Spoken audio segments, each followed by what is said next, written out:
मन असता पवित्र सदाकाळ वाचावे श्री गुरुचरित्र. मन असता पवित्र सदाकाळ वाचावे श्री गुरुचरित्र. नमस्कार, मी पूजा. आपल्या चॅनलवर तुम्हा सर्वांचं पुन्हा एकदा खूप खूप मनापासून स्वागत करते.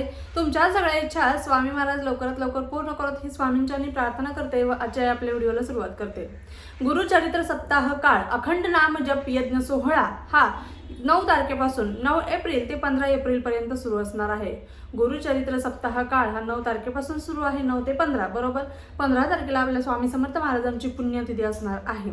पण भरपूर लोकांच्या मनात आहे गुरुचरित्राचं पारायण करण्याची, पण त्यांना काही कारणास्तव म्हणजे त्यांना थोडे प्रश्न आहेत. त्यांच्याच प्रश्नांची उत्तरे देण्यासाठी त्याच पद्धतीने नियम कोणते, फक्त आणि फक्त आज आपण नियम पाहणार आहोत. गुरुचरित्र पारायण करताना गुरुचरित्राचे नियम कोणकोणत्या पद्धतीचे आहेत, कारण नियमांच्या दडपणाखाली आपण सर्वजण मनात इच्छा असून देखील गुरुचरित्र करण्याचा वाटचालीकडे आपण पाय आपले पुढे टाकत नाही किंवा आपण पहिलं पाऊल टाकतच नाही गुरुचरित्र पारायण करण्यासाठी.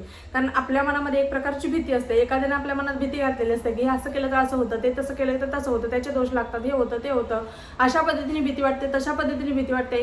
बघा, हीच सगळी भीती नाहीशी करण्यासाठी अगदी साध्या सोप्या पद्धतीने तुम्हाला नियम समजावून सांगणार आहे मी. नियमांचं कोणत्याही प्रकारचं दडपण घ्यायचं नाही.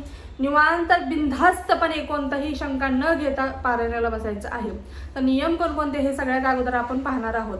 सगळ्यात महत्त्वाचा आणि इम्पॉर्टंट, सगळ्यात महत्त्वाचा, सगळं बाजूला राहू द्या, सगळ्यात महत्त्वाचा नियम पहिला आहे. तुमची मासिक पिरियडची डेट पाहायची आहे. जर तुमची 9 ते 15च्या दरम्यान तुमची डेट असेल किंवा 16-17 तारीख असेल आणि तुम्हाला माहिती आहे ते 4 दिवस अगोदर येतात. प्रत्येक महिलेला आपली डेट माहिती असते. प्रत्येक महिलेला माहिती असतं की आपली डेटच्या अगोदर 4 दिवस येते की नंतर 4 दिवस येते की पुढे जाते, सगळ्यांना माहिती असतं आपापलं. तर तुमची 16-17 जरी असेल तर अगोदर आतमध्ये येणार बरोबर, किंवा या दरम्यान असेल तर तुमची तारीख बघून बसायचं आहे. महिलांना सगळ्या महिलांना कळकळीची विनंती आहे, कारण कधी कधी असं होतं की आपली तारीख पुढे असल्यामुळे, कारण गुरुचरित्र असा ग्रंथ आहे त्याची ऊर्जा कधी कधी आपल्याला पेलवत नाही. त्याच्या ऊर्जेमुळे आपल्याला लवकर पिरियड्स येऊ शकतात, कधी कधी होतं असं. त्यामुळे जर तुमची तारीख 20 नंतर असेल, जर तुमची 20च्या म्हणजे तारीख 20 आहे आणि तुम्हाला माहिती आहे की पुढेच जाणार आहे, दरवेळेस पुढे जाते, तर तुम्ही पारायणाला बसा. जर तुमची होऊन गेली असेल तर काही हरकत नाहीये, पण तारीख बसून बसा. कारण काय होतं माहिती आहे का, कधी कधी जर अडचण आली, मध्ये पिरियड्स वगैरे आले तर आपल्याला मध्येच पारायण सोडून चालत नाही, मध्येच आपल्याला पारायण स्टॉप करता येत नाही. ते कोणाकडून तरी पूर्ण करून घ्यावंच लागतं आपल्याला. यासाठी पारायण करण्या अगोदर, बसण्या अगोदर आपल्याला आपली तारीख बघायची आहे, मग बसायचं आहे. त्याच पद्धतीने सुतक असेल, अर्थात सुतक असल्यावर कोणी करणारच नाहीये, त्यामुळे सुतक असेल, विटाळ असेल किंवा विटाळ तुम्हाला माहिती आहे आता आपल्या घरामध्ये गरोदर स्त्री आहे, 9वा महिना सुरू आहे, कधीही डिलिव्हरी होऊ शकते. कारण 9वा महिना लागला की एक प्रकारे बघा आता 8.5-9 महिने, 8.5 महिने झाले की म्हणजे 9वा सुरू असतो तोपर्यंतच डिलिव्हरी होते कधी कधी. तर अशा वेळेस तुम्ही पारायणाला खरंच बसू नका, कारण विटाळ आला तरी देखील ते अर्धवट सोडून चालत नाही, आपल्याला ते कंप्लीट करावंच लागतं. या 3 गोष्टीची काळजी घ्यायची आहे. सुतक असेल तर आपण अर्थात करणार नाही, पण मासिक पिरियड्स आणि जो विटाळ आहे म्हणजे डिलिव्हरी म्हणजे गरोदर स्त्री आपल्या घरामध्ये असेल तर आपण त्याची काळजी घ्यायची आहे बरोबर. नंतर 2 नियम, तुम्हाला 3 नियम समजले. नंतर सगळ्यात महत्त्वाचा, आता काय खायचं ना काय नाही खायचं हे या संबंधीचा व्हिडिओ नक्कीच वेगळा बनवणार आहे. कांदा लसूण तर आपल्याला खायचंच नाही आहे 7 दिवस, पण काय खायचं, कोणते पदार्थ खायचे या संबंधीचा व्हिडिओ उद्या नक्कीच आपल्या चॅनलवरती येणार आहे. बघा, आता त्याच पद्धतीने 7 दिवस ब्रह्मचर्याचं पालन कडकडीत झालं पाहिजेच म्हणजे पाहिजेच. ब्रह्मचर्य म्हणजेच तुम्ही ज्या जागेवर रोज झोपता तिथे झोपायचं नाहीये. आपले जे नवरा बायकोमध्ये जे काही संबंध असतात ते ठेवायचे नाही आहेत, बाजूला झोपायचं. जिथे तुम्ही पूजा मांडणी केली आहे तिथेच तुम्ही डाव्या कुशीवर झोपण्याचा प्रयत्न करायचा आहे. डाव्या कुशीवर यासाठी की आपल्या डाव्या कुशीवर झोपल्यानंतर आपल्याला साक्षात दत्त महाराज, स्वामी महाराज दर्शन देखील देऊ शकतात, संकेत देखील देऊ शकतात. यासाठी आपण डाव्या कुशीवर झोपण्याचा प्रयत्न करायचा आहे. जिथे पूजा मांडणी केली आहे तिथे झोपलात तर अतिशय उत्तमच आहे. त्याच पद्धतीने आपल्या घरामध्ये मद्यपान, धूम्रपान अजिबात झालं नाही पाहिजे.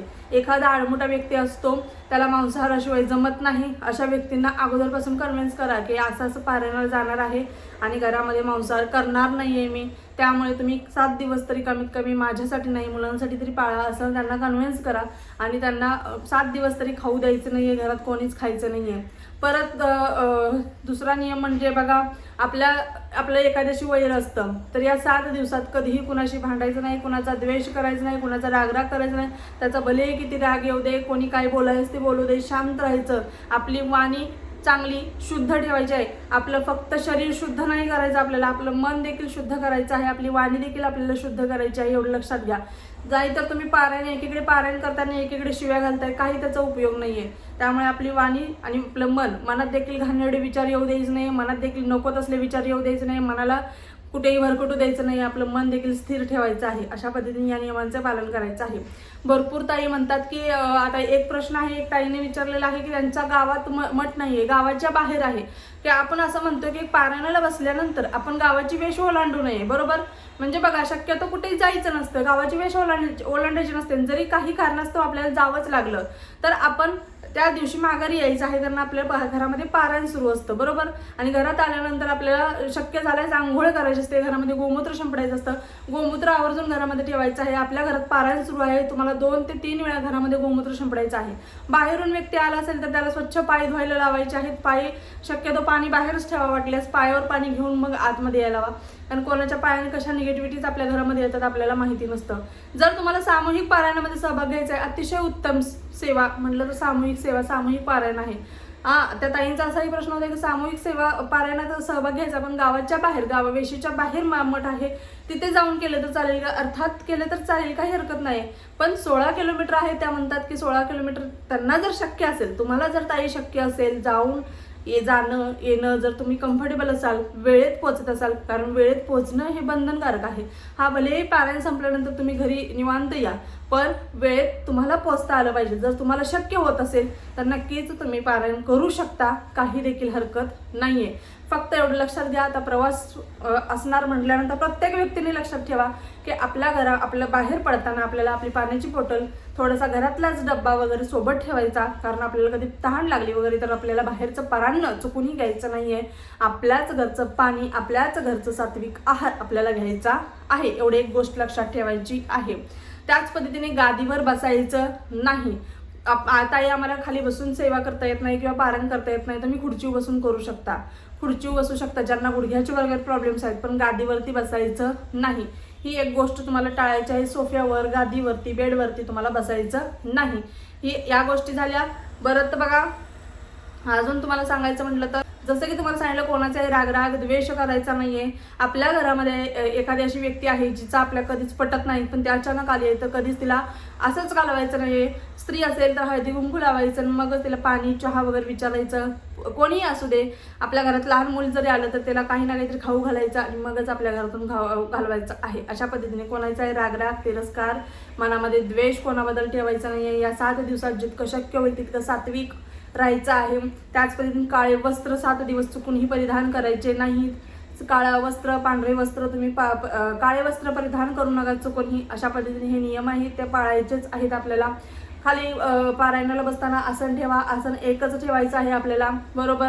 आसन देखील एक ठेवायचं आहे. पारायण सुरू असताना कधी कधी आपल्याला ठसका लागतो, काहीतरी होतं, भरपूर अडचणी येतात पारायण करताना देखील, पण घाबरायचं नाहीये. कधीही आपल्याला असं वाटले की अडचण येते तर महाराजांना फक्त शुद्ध अंतकरणापासून हाक द्यायची, स्वामी म्हणून फक्त हा आवाज द्या तुम्ही आणि मला हा त्रास सहन होत नाहीये म्हणायचं. म्हणजे जे काही म्हणजे ठसका लागणं असेल, कधी कधी आपल्याला होतं असं, तर आपल्याजवळ पाणी ठेवा तुम्ही. पाणी जास्त प्यायचं नाही, कारण आपल्याला वॉशरूमला देखील लागतं. वॉशरूमला लागलं तर उठावं लागेल, उठायचं नाहीये. यासाठी आपण एखादा घोट असावा म्हणून एखादा घोट, फक्त घसा ओला करण्यासाठी तुम्ही पाणी घेऊ शकता.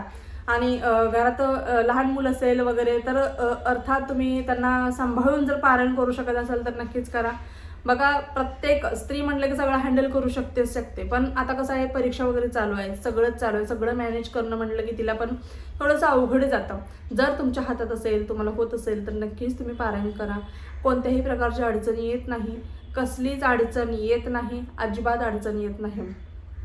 पारायण करताना शुद्ध व्हायचं आहे, चांगले स्वच्छ कपडे घालायचे आहेत, घरामध्ये गोमूत्र शिंपडायचं आहे, हुमऱ्याला हळदीचं लेपन करायचं आहे. म्हणजे छोटे छोटे जे नियम आहेत, हळदी कुंकू लावायचं आहे. पारायण करताना स्त्रीने साडी नेसावी, साडी नेसूनच बसा शक्यतो. साडी नेसायची आहे, हातामध्ये हिरव्या कलर रंगाच्या भांगड्या घालायच्या आहेत. तुम्हाला सवय नाही आहे पण पारायण काळामध्ये घाला. त्याच पद्धतीने हळदी कुंकू कापायला असायलाच हवं, डोक्यावरती पदर असायलाच हवा पारायण काळामध्ये. एवढी एक गोष्ट लक्षात घ्यायची आहे. कधी कधी पदर सारखा पडतो पण पदर कमी कमी खांद्यावर तरी घेण्याचा प्रयत्न करायचा आहे. सोळा शृंगार करून बसण्याचा प्रयत्न करा पारायण काळामध्ये. एवढ्या गोष्टींची तुम्हाला काळजी घ्यायची आहे. आता या सगळ्या नियमांचं तर तुम्हाला मी सांगितलेलंच आहे, पण काय खायचं काय नाही खायचं, कोणत्या पदार्थाचं सेवन वर्ज्य करायचं आहे, पारायण तर घ्यायचंच नाही आहे, पण घरामध्येच आपण 7 दिवसात काय काय करू शकतो, काय काय खाऊ शकतो, हे या संबंधीचा व्हिडिओ नक्कीच उद्या मी टाकेन. अजून देखील तुमच्या नियमांबद्दल काही शंका असतील तर आवर्जून तुम्ही कमेंट बॉक्समध्ये कमेंट करा. आपल्या चॅनल प्रत्येकाच्या शंकेचे निरसन नक्कीच केले जाते, हे तुम्हाला देखील माहिती आहे. कोणाचेही प्रश्न मी न विचारता म्हणजे त्यांच्या उत्तर कधी दिलं नाही असं कधी झालंच नाही आहे. त्यामुळे तुम्ही नक्कीच तुमच्या काही शंका असतील तर पारायणासंबंधी अजून देखील तुम्ही विचारू शकता. पारायण काळामध्ये तुम्ही एक वेळ ठेवण्याचा प्रयत्न करायचा आहे. कमीत कमी बघा, सकाळी वाजते तर सकाळीच नाही, आज सकाळी वाजले पण नंतर दुपारी, नंतर जेव्हा वेळ मिळेल तेव्हा वाजायचं असं करू नका. 12 ते 12:30 ही वेळ विश्रांतीची आहे महाराजांची, त्यामुळे या वेळेत कोणत्याही प्रकारची आरती नैवेद्य सेवा कोणत्याच करायच्या नाहीत. एवढ्या गोष्टींचं पालन करायचं आहे. आणि जे जेवण आपण आपल्या स्वतःसाठी करतोय तेच जेवण सगळ्यात अगोदर महाराजांना आपल्याला दाखवायचं आहे, नैवेद्य सकाळ संध्याकाळ, आणि नंतर तुम्ही खायचं आहे. बरोबर, जे सकाळी करणार आहात तेच संध्याकाळचं तुम्ही खाल्लं तर चालेल. नंतर तुम्ही दूध साखर फळं वगैरे ठेवली तरी देखील चालणार आहे. फळांचा दुधाचा वगैरे नैवेद्य दाखवला तरी चालणार आहे. पारायण संपूर्ण संपेपर्यंत दिवा विजला नाही पाहिजे. अगरबत्ती धूप कंटिन्यू सुरू असली पाहिजे. त्यामुळे जास्तीच्या अगरबत्ती, जास्तीचं धूप, तेल किंवा तुपाचा दिवा लावायला असेल तो जास्तीचा आपल्या जवळ घेऊन बसायचं आहे. अगरबत्ती संपली की लगेच अगरबत्ती प्रज्वलित करायची आहे. धूप संपली की धूप लगेच प्रज्वलित करायचं आहे. कारण घरामध्ये ती एनर्जी, जी पॉझिटिव्ह एनर्जी तयार असते, ती पूर्ण पॉझिटिव्ह एनर्जी तयार झालीच पाहिजे. ती ऊर्जा आपल्या घरामध्ये आपल्याला साठवून ठेवायची आहे. आपण ज्यावेळेस पारायणाला बसतो, आपल्या शेजारी देखील महाराजांसाठी, आपण तर आसनावर बसायचं आहे, महाराजांसाठी एक देखील आसन ठेवायचं आहे. आसनाच्या बाजूला एक तांब्या भरून ठेवायचा आहे, एवढं लक्षात घ्यायचं आहे. त्यामुळे नक्कीच तुम्ही या पारायण काळामध्ये या नियमांचं पालन करा. भ्यायचं नाही आहे, काही सुद्धा होत नाही आहे. अगदी साधे सोपे नियम आहेत. काय दरवेळेचे जे नियम आपण पाळतो तेच आहेत. फक्त पारायणावर जे आहे ब्रह्मचार्याचे पालन, मांसाहारवर जे आहे कांदा लसूण, आणि फक्त जेवणाचे नियम आपल्याला पाळायचे आहेत. ते कशा पद्धतीने पाळायचे, कशा पद्धतीने पाळायचे या संबंधीचा व्हिडिओ उद्या येईल. बरोबर, पुन्हा एकदा व्हिडिओ अशाच एका नवीन व्हिडिओसोबत. तोपर्यंत झालेली सेवा स्वामींच्या निर्जुगात. श्री स्वामी समर्थ. धन्यवाद.